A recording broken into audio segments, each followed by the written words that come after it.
Olá, seja muito bem-vindo ao canal Polititudo. Você está em nossa playlist do curso de Direito Eleitoral e esta é nossa aula número 5, onde trataremos do conceito de sufrágio, voto, escrutínio e também outros modos de exercício da soberania popular, incluindo o plebiscito, referendo e a iniciativa de lei.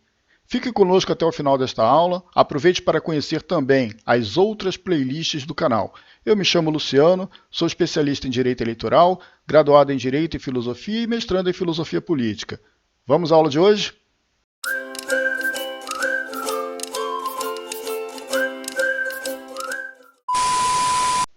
Vamos iniciar então a nossa aula pelo conceito de sufrágio, verificando como a doutrina aborda esse conceito.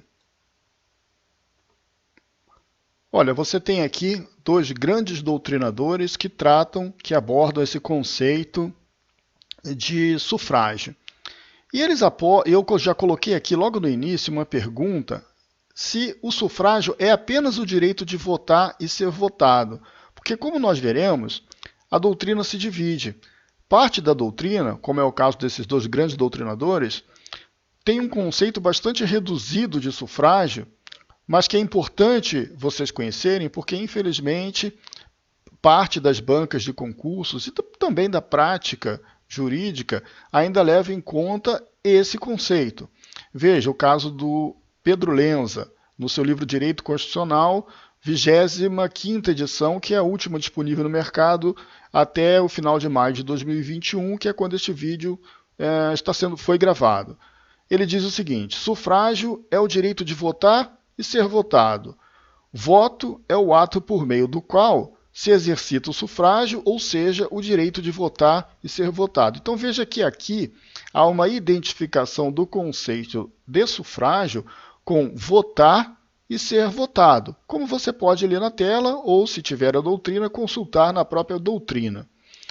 O Alexandre de Moraes, que também é um outro grande doutrinador, diz o seguinte: o direito de sufrágio é a essência do direito político, expressando-se pela capacidade de eleger e de ser eleito. Assim, o direito de sufrágio apresenta-se em seus dois aspectos: capacidade eleitoral ativa, direito de votar, alistabilidade, e capacidade eleitoral passiva, direito de ser votado, elegibilidade. Esses dois doutrinadores fazem essa identificação do direito eleitoral com votar e ser votado. Mas vejam só, vamos agora ao artigo 14 da Constituição. Eu sempre peço a vocês que apenas consultem a legislação eleitoral quando vocês estiverem estudando eleitoral no site do TSE. Quem não souber ainda por quê, basta assistir a nossa aula 1, que está no card que aparecerá no canto superior direito da sua tela, que você vai entender o motivo, mas é importante que ao estudar o direito eleitoral você sempre consulte a legislação pelo site do TSE. Então, como eu consulto a legislação aqui no site? Entro aqui na aba Legislação e escolho a legislação que eu quero. No caso, eu quero a Constituição. Vou até o artigo 14 da Constituição. Aqui está ele. Vejam como a própria Constituição define a soberania. A soberania popular será exercida pelo sufrágio universal e pelo voto direto e secreto. Então ela faz uma relação entre soberania popular, sufrágio universal e voto direto e secreto, com valor igual para todos e, nos termos da lei, mediante plebiscito, referendo e iniciativa popular. Qual é a relação que nós vemos aqui? O sufrágio, tal como o voto, são apresentados pela Constituição como instrumentos de realização da soberania popular. É o que você pode ler aqui. A soberania popular será exercida por dois instrumentos. Quais são? O sufrágio universal e pelo voto direto e secreto. Certo? Então vejam que são instrumentos de realização da soberania popular. Eles não são idênticos, tanto que a Constituição trata como sufrágio universal e, aqui tem uma conjunção adjetiva, pelo voto direto e secreto. São duas coisas distintas, certo? Então, naquela doutrina lá que equivale, que cria uma identidade entre sufrágio e o direito de votar e ser votado, me parece que há uma excessiva simplificação do conceito por conta desse motivo que eu demonstrei aqui para vocês. Mas será que isso que eu estou falando é apenas uma interpretação minha? Vamos aqui no glossário eleitoral do TSE. Vamos ver o que diz o glossário eleitoral. Então vou aqui na letra S, sufrágio. Olha o que diz o glossário do próprio Tribunal Superior Eleitoral, tá, pessoal? Que é uma fonte confiável, pelo menos eu considero a fonte mais confiável para o direito eleitoral. Sufrágio refere-se ao direito do cidadão de eleger e ser eleito, e, portanto, de votar e ser votado. Até aí tudo bem. Mas a mais, ele diz o seguinte: e de participar da organização e da atividade do Estado. Então, sim, votar e ser votado faz parte do conteúdo do sufrágio. Mas esse conteúdo também abrange participar da organização e atividade do Estado, o que vai muito além de simplesmente votar e ser votado. Esse conceito é lá do Tesaurus, que é uma espécie de enciclopédia do TSE, e está lá na página 234 da edição de 2006. Então vejam que o próprio TSE também considera que o sufrágio não se restringe a votar e ser votado, mas a participar da organização e da atividade do Estado. Ora, eu posso participar da organização e da atividade do Estado, por exemplo, quando eu ajuizo uma ação popular para anular um ato administrativo que eu entendo eivado de nulidade, de ilegalidade ou até mesmo de imoralidade. Isso é participar da organização do Estado.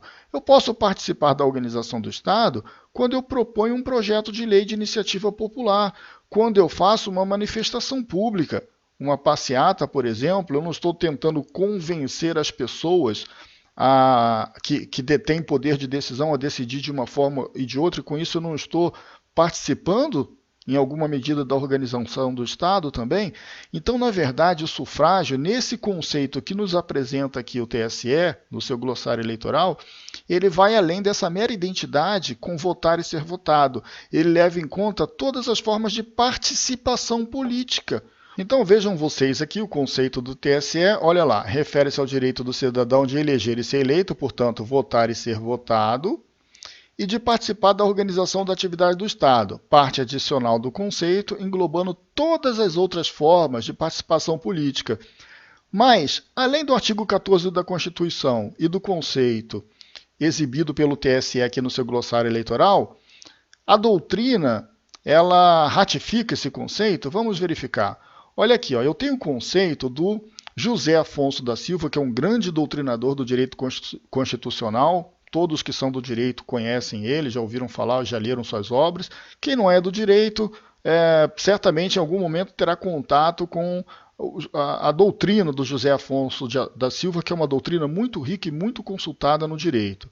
E ele diz o seguinte quanto ao sufrágio: é um direito público subjetivo de natureza política e que tem o cidadão de eleger e ser eleito. Vejam de novo aqui concordando com o TSE, eleger e ser eleito, mas ele faz uma parte adicional, e de participar da organização e da atividade do poder estatal. É praticamente o mesmo conceito que consta lá no glossário eleitoral do TSE. E olha aqui o que diz o Paulo Bonavides, que também é um outro grande doutrinador do direito constitucional. O sufrágio é o poder que se reconhece a certo número de pessoas, o corpo de cidadãos, de participar direta ou indiretamente na soberania, isto é, na gerência da vida política. Veja que ele nem fala em votar e ser votado. Quando você participa da soberania, da gestão da vida política, isso envolve, obviamente, votar e ser votado, mas envolve também todas as outras formas de participação política que estão garantidas pela Constituição como direitos fundamentais. Por exemplo, o direito de expressão do pensamento, de liberdade de pensamento, o direito de reunião, o direito de associação, o direito de representação ao Ministério Público, o direito de iniciativa de lei, o direito de petição junto aos órgãos públicos. Tudo isso são meios justamente de interferir na gerência da vida pública e de participação política nos negócios do Estado. Esse conceito de sufrágio me parece melhor.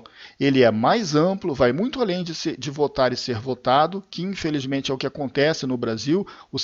A participação política do cidadão se restringe a votar e a ser votado, e depois ele esquece de tudo, vai se recolher lá à sua vida cotidiana e o seu sufrágio se limita a isso. Mas o conceito mais acertado, a meu ver, é esse do José Afonso da Silva, do Paulo Bonavides, e que também é exibido lá no glossário eleitoral do TSE.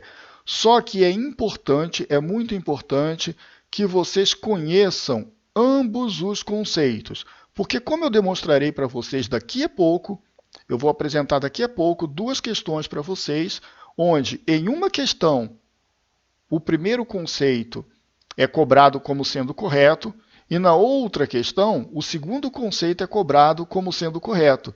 Então, você, estudante de direito, vai ter que ter a flexibilidade de conhecer os dois conceitos e, se o seu objetivo for acertar a questão do concurso, você terá que verificar qual o conceito está sendo cobrado e marcá-lo como correto. Aí, se estiver sendo cobrado os dois na mesma questão, bom, aí eu entendo que você deve marcar o segundo conceito como sendo correto, porque ele é muito mais abrangente e está em consonância com o princípio da máxima efetividade dos direitos fundamentais, porque direitos políticos são direitos fundamentais.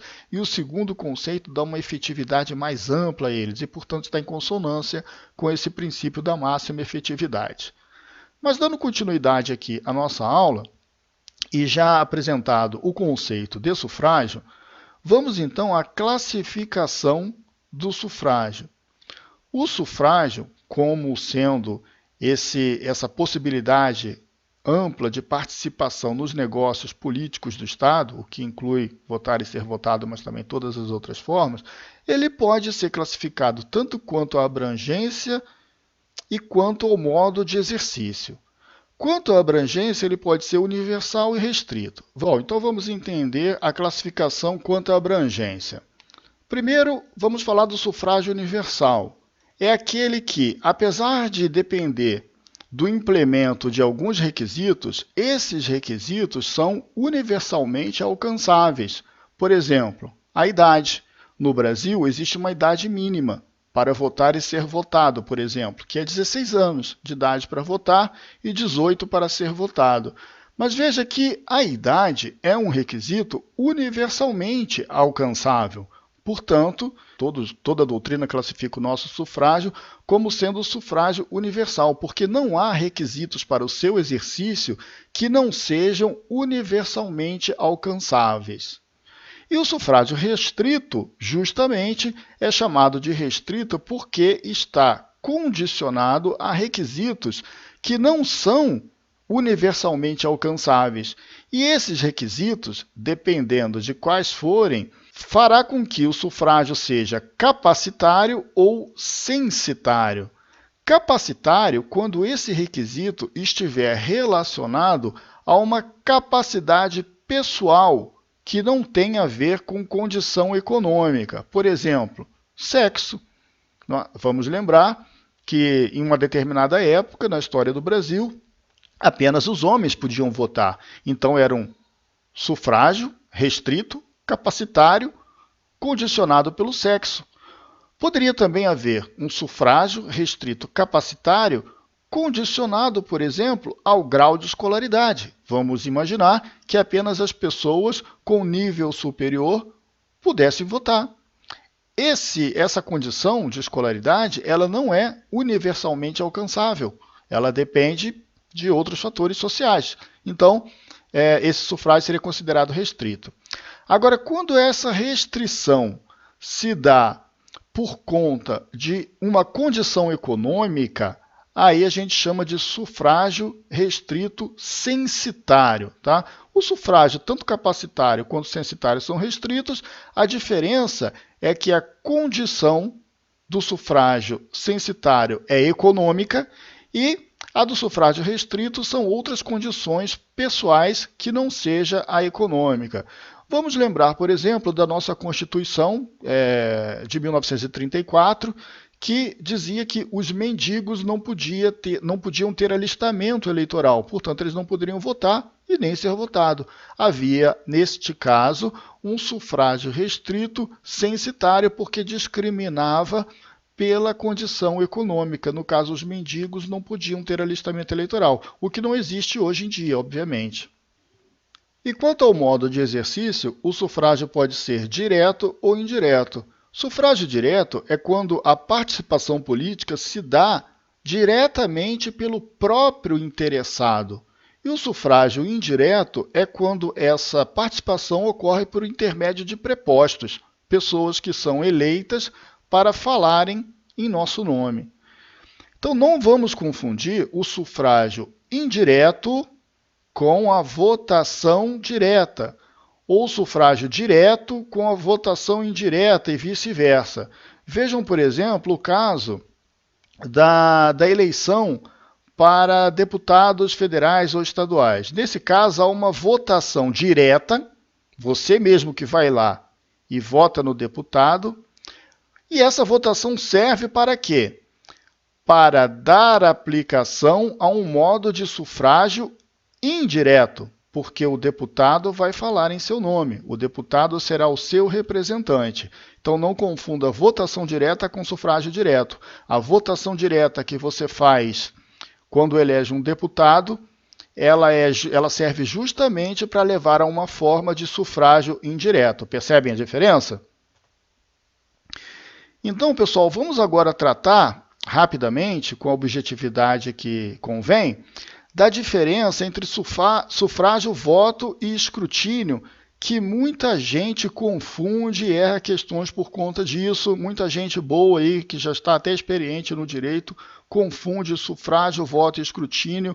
Muitas vezes vocês verão na imprensa os jornalistas ou políticos ou até mesmo juristas trocando essas palavras, usando uma como sinônimo de outra e, tecnicamente, elas têm grande diferença. O sufrágio, como eu mostrei para vocês há pouco, ele é um direito. Ele é um direito de escolha, deliberação e participação política. O voto é um ato de escolha, deliberação e participação política. Então vamos lá. Sufrágio, direito de escolha, deliberação e participação. Voto, um ato de escolha, deliberação e participação política. Vamos lá no artigo 14 da Constituição, novamente.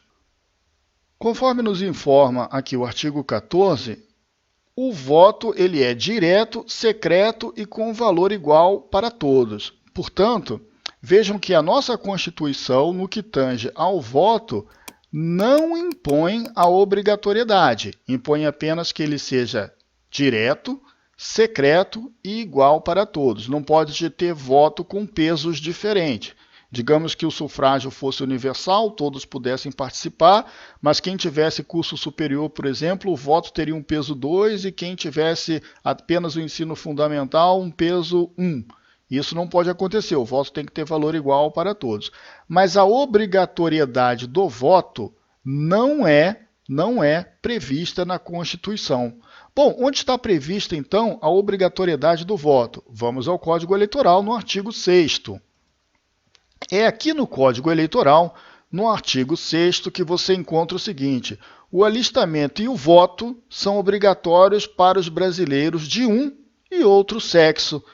Vejam que, então, se na Constituição não prevê obrigatoriedade do voto, para mudar a obrigatoriedade do voto, basta uma lei ordinária, porque o Código Eleitoral, nessa parte, ele é equivalente a uma lei ordinária. Ele é uma lei ordinária, aliás, equivalente não. E no que diz respeito à organização da Justiça Eleitoral e à competência dos tribunais e juízos eleitorais, ele foi recepcionado pela Constituição como lei complementar. Quem tiver dúvida quanto a isso, consulte a nossa aula 1, que eu explico direitinho por que o Código Eleitoral tem uma natureza híbrida. Em parte ele é considerado lei ordinária, em parte lei complementar. Mas o que nos interessa aqui nesta aula é que aqui no artigo 6 ele é considerado uma lei ordinária e, portanto, a obrigatoriedade do voto no Brasil poderia ser alterada por uma simples lei ordinária, apesar de que, na prática, essa obrigatoriedade ela é mais formal do que de fato material, porque quem não votar ou justificar paga uma multa de R$ 3,51, o que não é, vamos convencionar, muito favorável à manutenção da obrigatoriedade, né? Porque muitas pessoas gastariam mais do que isso simplesmente para se deslocar até o local de votação. Aqui está, então já sabemos que a diferença do sufrágio para o voto é que o sufrágio é um direito, o voto é um ato. E qual é a diferença para o escrutínio? O escrutínio é um método. Enquanto o sufrágio é um direito e o voto é um ato, o escrutínio é um método. Mas é um método de quê? O escrutínio é um método como ocorre a votação e a apuração, que no caso do Brasil é eletrônico, ocorre eletronicamente. O escrutínio é toda essa metodologia que envolve a votação e a apuração da votação. Então vejam que sufrágio, voto e escrutínio são coisas totalmente diferentes. Vamos lá no glossário eleitoral do TSE verificar esses conceitos? O de sufrágio nós já vimos. Vamos agora ao de voto e escrutínio. Olha aqui o conceito de voto. Voto, exercício do sufrágio, certo? Nós vimos isso. O voto é um ato, né? Então é o exercício do sufrágio. Modo de manifestar a vontade numa deliberação coletiva. Ato do eleitorado para escolher aquele que vai ocupar certo cargo ou exercer uma função, meio pelo qual os eleitores selecionam formalmente os candidatos, opinião individual. E agora vamos lá ao conceito de escrutínio, que também temos aqui no glossário eleitoral. Olha aqui o conceito de escrutínio. Escrutínio é mais do que a simples contagem dos votos colhidos no decorrer de uma eleição. Portanto, é também a contagem, né? É a apuração. Tal contagem constitui-se apenas uma das fases do processo de apuração dos votos. Vale dizer, uma das fases do escrutínio. Então, vejam, a apuração dos votos é o escrutínio. E a contagem é uma das formas de apuração, um dos momentos da apuração. Concluída a recepção de votos, as respectivas urnas são remetidas à junta eleitoral para apuração, portanto, para o escrutínio. A partir desse momento, inicia-se o escrutínio da eleição, ou seja, sua apuração. Percebe? Então, veja, sufrágio, direito de exercício, de participação política, de participar da direção dos negócios do Estado, das decisões políticas. Voto é um dos atos que me levam a essa participação. Escrutínio é a apuração, é a metodologia de apuração dos votos, de votação e de apuração, certo? A contagem é apenas, muita gente também confunde, é a contagem dos votos. Não, a contagem é um dos momentos da apuração. Isso envolve uma série de atos, como, por exemplo, a colheita das urnas, a remessa das urnas para a junta eleitoral. Quando chega na junta eleitoral, existem as pessoas específicas que podem contar esses votos, que podem apurar esses votos. Existem as pessoas que podem e devem fiscalizar esses votos. Tudo isso faz parte do escrutínio, desse processo de escrutínio, que é o processo de apuração, que é antecedido pelo de votação. Tá certo, pessoal? Acho que aqui foi bem esclarecida a diferença entre sufrágio, voto e escrutínio. Espero que vocês não confundam mais nem na prática e muito menos nas provas. Vejam aqui agora, como eu disse antes, duas questões de direito eleitoral que exigem do estudante o conhecimento de ambos os conceitos de sufrágio, razão pela qual eu os apresentei. Um eu considero mais correto que o outro, mas vocês devem conhecer ambos e se prepararem para eventualmente escolherem um dos dois entre as respostas corretas. Vamos a esse conceito aqui que foi utilizado em uma prova de juiz substituto realizada pela Fundação Carlos Chagas em 2007, uma prova do Tribunal de Justiça de Alagoas, juiz estadual, né, juiz substituto. O sufrágio é um direito público de natureza política, até aqui está certo, que tem o cidadão de eleger, ser eleito e participar da organização e atividade do poder estatal. Olha, eles copiaram lá do glossário eleitoral do TSE. Por isso que eu disse a vocês lá na aula 1, que eu recomendo a vocês, que sempre estudem pelo glossário eleitoral do TSE. Vão à aula 1 que vocês vão entender por quê. B. O sufrágio é sempre restrito, pois depende de determinadas condições possuídas apenas por alguns cidadãos. Não, como eu disse, o sufrágio universal, ele, apesar de depender do implemento de alguns requisitos, esses requisitos são universalmente alcançáveis. Portanto, o sufrágio não é sempre restrito. E no Brasil, o sufrágio nem é restrito. O sufrágio é universal, como está lá no artigo 14 da Constituição. Se universal, concedido a todos os nacionais, não ocorre no Brasil, posto que só pode votar e ser votados os que previamente se alistarem. Não. O sufrágio universal ocorre no Brasil, está previsto no artigo 14, e, de fato, só pode votar e ser votado quem previamente se alistar. Mas esse é um requisito universalmente alcançável. Qualquer pessoa pode se alistar. Analfabetos, desde que alcance os requisitos mínimos, né, que no caso é a idade. Analfabetos, idosos, qualquer grau de instrução. Então, o sufrágio aqui é universal, seja pela previsão constitucional, seja pela prática que nós observamos, que obviamente obedece à Constituição. D. Não é um direito, constituindo-se no exercício do direito de votar e ser votado, através de escrutínio secreto. Bom, essa confundiu tudo, misturou tudo, obviamente está errado. Mas veja que ela coloca lá para confundir o estudante, ela coloca lá, olha, constituindo-se no direito de votar e ser votado. Então o sujeito já leu aquilo ali em alguma doutrina, é aqui, ó, direito de votar e ser votado, está errado. E tem na Constituição da República Federativa do Brasil o mesmo sentido de voto e escrutínio. Também outra questão para confundir. A pessoa, tá certo, ó, sufrágio é votar e ser votado. E aí ela acha que voto e escrutínio é a mesma coisa. Vai lá e marca E. Percebe como é importante você tanto saber os dois conceitos, quanto saber que voto e escrutínio são coisas totalmente diferentes. Certamente você já verificou que a resposta é correta, aliás, errada não, é a letra A. Vamos agora para a segunda questão. E aqui você vai verificar como é necessário conhecer os dois conceitos para que você não erre uma questão desavisadamente. Essa é uma questão de 2016 da CESP, é uma prova para um cargo de menor complexidade, que é analista judiciário, mas vejam que os dois conceitos estão presentes na mesma questão, justamente para que o aluno se engane e marque a alternativa errada. Olha só, assinale a opção correta no que se refere ao direito de sufrágio. Na questão A diz o seguinte: no direito brasileiro, os conceitos de sufrágio e voto, ou seja, de voto e sufrágio, são equivalentes. É o que a gente viu lá naquelas duas primeiras doutrinas que eu apresentei para vocês. O aluno já lê aqui logo na letra A e marca correto. Veja que maldosamente essa alternativa é a primeira, que o aluno já vê ali, bate com o que ele leu na doutrina, ele marca e segue adiante. Vamos na letra B agora. O sufrágio é um direito público subjetivo democrático que cabe ao povo, respeitados o princípio da universalidade e o princípio da igualdade de voto e de elegibilidade. Já está mais completa e bate com o que está lá no artigo 14 da Constituição. Então, é o direito de voto e de elegibilidade, portanto, de votar e de ser votado? Sim, está previsto lá na parte final. Mas veja lá o que diz.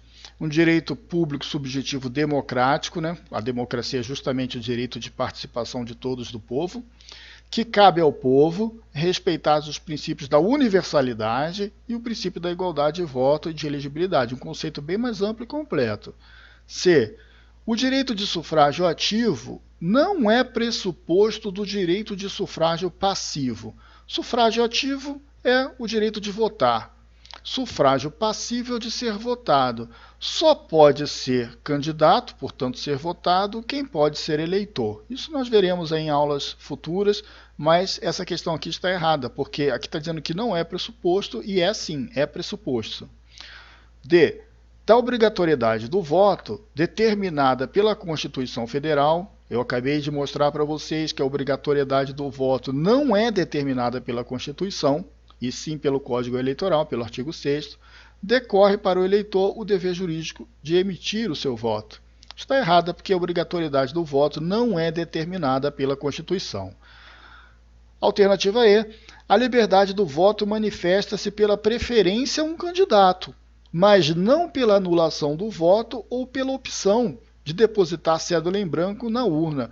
Ora, é claro que o eleitor pode votar nulo e em branco. Eu diria até que não deve.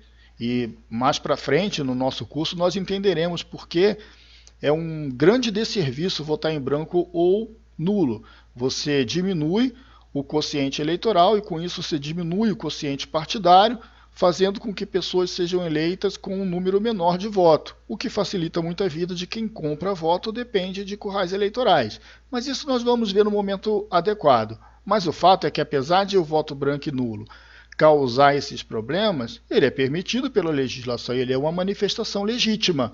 Então a alternativa E está errada. Qual alternativa então você marcaria como certa? A B. Veja que a alternativa cobrou o conhecimento dos dois conceitos. Esse conceito A, ele está, vamos dizer assim, errado. Errado ele não está, tanto que consta de algumas doutrinas. Ele está incompleto. Então, se você apenas soubesse ele, você marcaria ele e pronto. O da alternativa B, ele está mais completo. Portanto, ele atinge o objetivo aqui nessa questão. Por isso que eu mostrei para vocês os dois conceitos e disse que é importante conhecê-los, porque eventualmente vocês terão que decidir entre um e outro, até mesmo na mesma questão. Seguindo adiante aqui na nossa aula, vamos tratar então agora do sufrágio indireto, que, como eu disse, não pode ser confundido sufrágio indireto com voto indireto, certo? Sufrágio indireto é aquele, como eu antecipei, que é exercido em nosso nome por outras pessoas.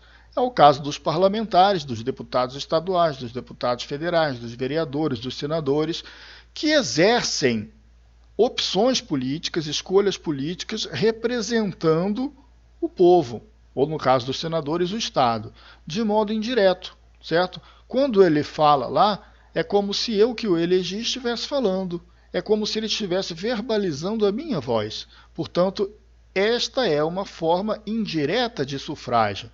No entanto, ele foi eleito pelo voto direto, porque eu fui lá pessoalmente votar nele, certo? Não confunda, então, voto direto com sufrágio direto e sufrágio indireto com voto indireto. São coisas diferentes. E o que seria, então, o voto indireto? O voto indireto é o que acontece, por exemplo, lá nos Estados Unidos para a escolha do presidente. Eu elejo um diretório e o diretório é que vai votar em alguém. Esse diretório que foi eleito por mim não necessariamente vai representar a minha vontade, eu apenas elegi o diretório.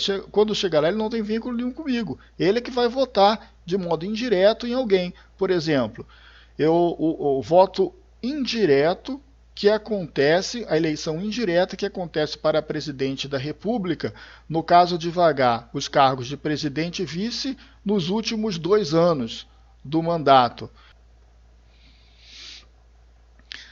Soberania popular. Soberania popular, ela pode ser exercida de modo direto e indireto também. O modo indireto é aquele que nós acabamos de falar aqui através dos parlamentos, por intermédio dos parlamentos que são eleitos diretamente. Então, os parlamentos são eleitos diretamente, mas eles exercem um sufrágio indireto, certo? A minha soberania, a nossa soberania popular, é exercida indiretamente por intermédio deles, os parlamentares. Agora, também é possível exercer essa soberania popular de modo direto, eu mesmo dizendo o que eu quero, sem intermediários. O exercício direto da soberania popular é quando o próprio popular, o cidadão, ele diz pessoalmente, diretamente, qual é a decisão que ele quer que seja tomada. Nenhum intermediário está entre ele e o poder. Ele mesmo se manifesta. Isso acontece quando?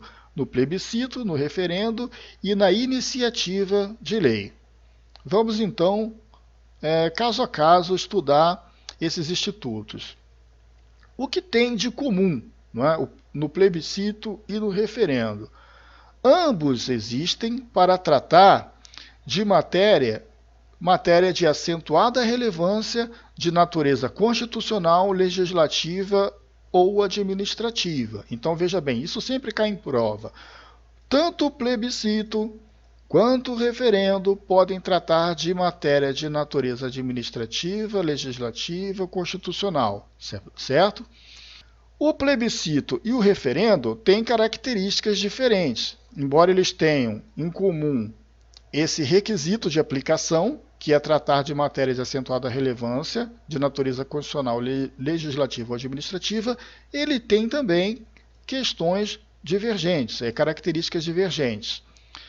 O plebiscito é uma consulta prévia feita ao eleitor sobre um ato de acentuada relevância, de natureza constitucional, legislativa ou administrativa. E o referendo é uma consulta posterior. Esse ato de acentuada relevância já existe. E agora ele precisa ser referendado pelos cidadãos, pelos eleitores, certo? Plebiscito prévio, referendo posterior. Então não confundam isso. E agora uma questão bem interessante. Na Constituição, diz que o plebiscito precisa ser convocado pelo Congresso Nacional e que o referendo precisa ser autorizado pelo Congresso Nacional. Plebiscito convocado, referendo autorizado pelo Congresso Nacional. E eu já vi algumas questões de prova que cobram isso, elas invertem. Elas dizem que o plebiscito tem que ser autorizado e o referendo tem que ser convocado. Bom, a questão não está errada. Por quê? A própria Constituição utiliza essas expressões: convocação para plebiscito, autorização para referendo. Contudo, vamos à Lei 9.709, que é a lei que regulamenta o plebiscito e o referendo no Brasil, para verificar como ela trata os dois institutos. Vamos lá, Lei 9.709. Está aqui ela, Lei 9.709. Se você fizer uma busca aqui na Lei 9.709, utilizando a palavra autorizar, você não encontrará nada, tá bom? Olha aqui, ó, você não encontra nada. Se você utilizar a palavra convocar, olha lá, você encontra. O referendo é convocado com posteridade, o plebiscito é convocado com anterioridade, isso aqui é no artigo 2º, parágrafos 1º e 2º. Então, gente, o que eu quero demonstrar para vocês aqui é o seguinte. Mais uma vez, vocês têm que saber as duas coisas. Na Constituição, existem as expressões convocado para plebiscito e autorizado para referendo, tá certo? Você não pode esquecer isso, porque algumas questões, eventualmente, vão te cobrar isso. Só que quando você vai na Lei 9.709, que regulamentou o plebiscito e o referendo, ele utiliza a mesma expressão para ambos. Olhem aqui o artigo 2º. Plebiscito e referendo são consultas formuladas ao povo para que delibere sobre matérias de acentuada relevância de natureza constitucional, legislativa ou administrativa. O plebiscito é convocado com anterioridade a ato legislativo ou administrativo, cabendo ao povo, pelo voto, aprovar ou denegar o que lhe tenha sido submetido. O referendo é convocado com posteridade a ato legislativo ou administrativo, cumprindo ao povo a respectiva ratificação ou rejeição. Ambos são convocados, tá? Então essa história de autorizado é lá na Constituição só, aqui a lei utilizou essa expressão. E se vier na questão, mais uma vez, você vai ter que filtrar a questão e ver o que ela pretende que você responda. Outra questão em comum entre o plebiscito e o referendo é que ambos podem ser realizados junto com a eleição, concomitantemente com a eleição. Como isso cai nas provas? Elas colocam assim: o plebiscito pode ser realizado junto com a eleição, mas o referendo não. Ou então o contrário, o referendo pode ser realizado junto com a eleição, mas o plebiscito não. Ou nem plebiscito nem referendo podem ser realizados junto com a eleição. Não, ambos, plebiscito e referendo, podem ser realizados juntos com a eleição, tá certo? Então, resolvida essa questão aí. E a iniciativa de lei, pessoal? É mais uma forma de exercício direto da soberania popular. Pode ocorrer tanto na União quanto no Estado ou no município, ou seja, você pode ter iniciativa de lei tanto na União, no Estado ou no município, mas com requisitos diferentes. Onde estão esses requisitos? Eles estão lá na Constituição Federal, no artigo 61, parágrafo 2º, no artigo 27, parágrafo 4º e no artigo 29, inciso 13, respectivamente, certo? Uma das características da iniciativa de lei é que quando a população, os cidadãos apresentam um projeto de iniciativa de lei popular, ele tem que tratar de um assunto único, exclusivo, não pode tratar de outras questões. Isso se deve a dois fatos. Primeiro, para que haja uma objetividade. As pessoas precisam assinar esse projeto de lei, então fica mais fácil delas entenderem do que se trata e, com isso, de fato, revelar se apoiam ou não o projeto de lei, porque senão poderia incutido naquele projeto de lei o que a gente chama normalmente de jabutis ou jabuticabas. Eu digo, essa aqui é uma lei, por exemplo, para evitar a corrupção eleitoral. E aí eu iria colocar lá mais alguns artigos tratando de outras questões que nada tem a ver, e a pessoa dizer que apoia aquela lei e, na verdade, estaria apoiando lá também outros itens que ela não teria intenção de apoiar. E o segundo é para que, quando este projeto chegue ao Congresso Nacional, com forte apoiamento popular, os parlamentares não insiram nele questões que inicialmente a população não havia cogitado, certo? Então, por isso que existe essa restrição. Os projetos de iniciativa de lei devem tratar de um assunto único, tá bom? Para que vocês saibam quais são os requisitos, eu vou falar aqui no caso da União e do município. Nos estados, cada estado tem o requisito para o projeto de lei de acordo com a sua Constituição Estadual. No caso da União, os requisitos estão lá no artigo 61, parágrafo 2º da Constituição. Quais são eles? Precisa de 1% do eleitorado nacional, dividido em pelo menos 5 estados, com pelo menos 3/10 do eleitorado em cada estado. Esses são os requisitos para a apresentação de um projeto de lei no âmbito da União. E no caso do município? No caso do município, precisa de 5% do eleitorado do município.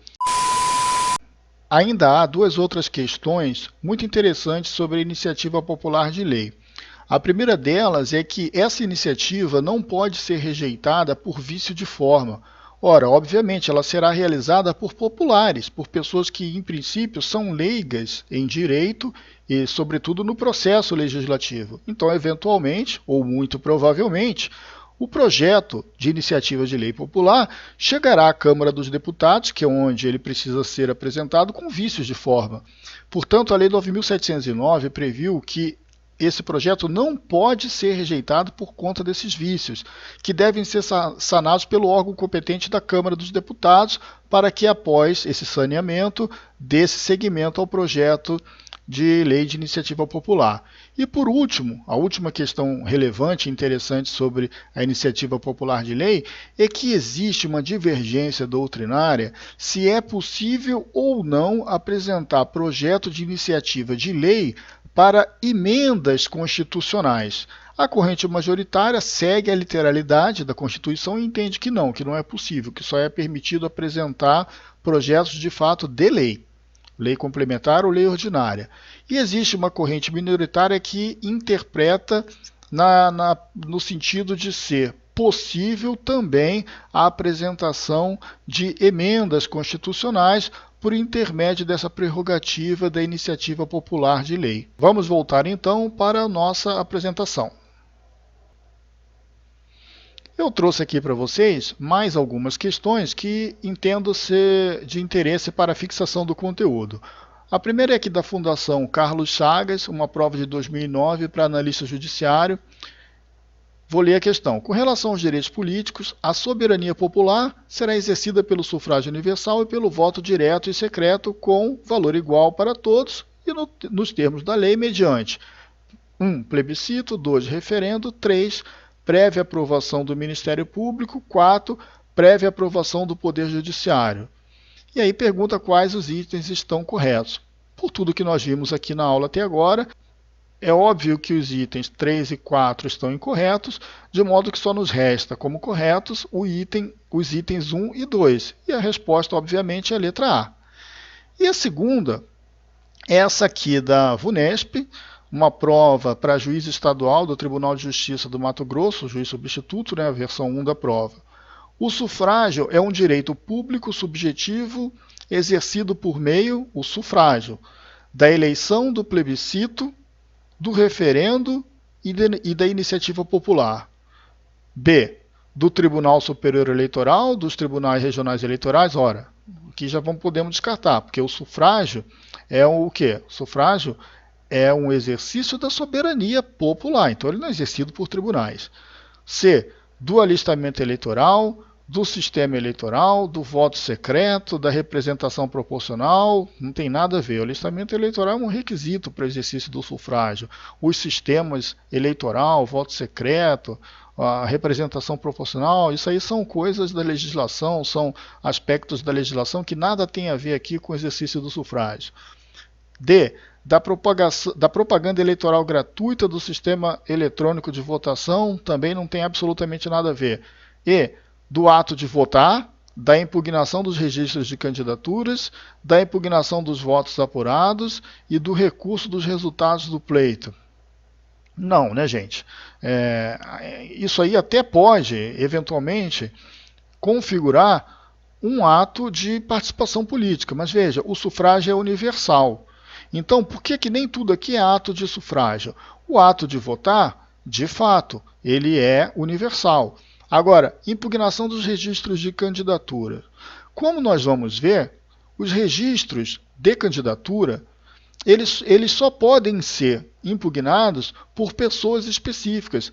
Não há uma habilitação universal para fazer essas impugnações. Então, isso não pode fazer parte do sufrágio, porque, como nós vimos, o conceito do sufrágio, ele é um direito universal. Se esse direito é restrito apenas a alguns legitimados, não pode fazer parte do sufrágio, portanto, a alternativa já está errada. Só nos resta aqui como correta, então, a alternativa A. Esta é a nossa aula de hoje. Espero que vocês tenham gostado.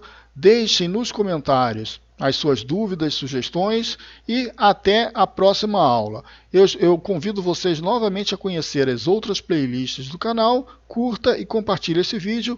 Um abraço a todos.